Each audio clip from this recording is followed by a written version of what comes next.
In the 1980s, the Audi Quattro was the dominant force in world rallying.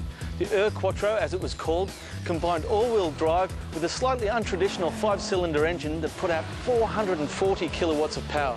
Man, that would have been a beast on the gravel. This car is its successor. It's called the Audi TTRS, and while it hasn't got a rocket launcher under the bonnet, it's still pretty handy. It's got 250 kilowatts of power, which Audi says will take it from 0 to 100 in 4.6 seconds. But let's not take their word for it. Let's have a closer look.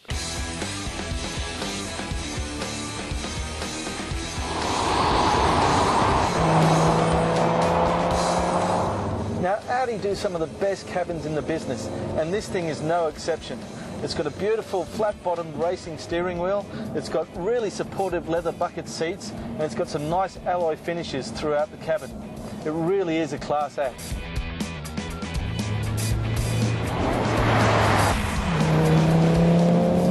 The Audi RS really is a huge amount of fun to drive through the twisty stuff.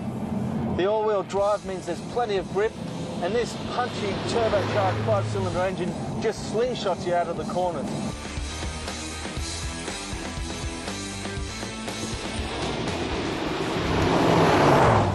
Now, the Audi's got one of these trick exhaust flaps, which basically changes the sound of the muffler at the press of a button.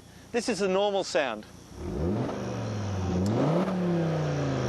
And when you press that S button on the center console, this is what it sounds like. That's a much meatier sound. Sounds fantastic.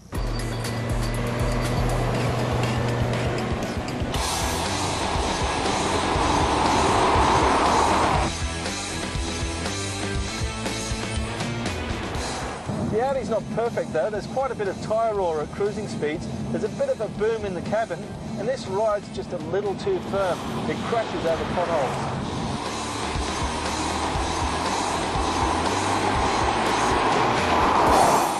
The TTRS is a very impressive bit of gear, but is it enough to charge a Porsche-like price tag?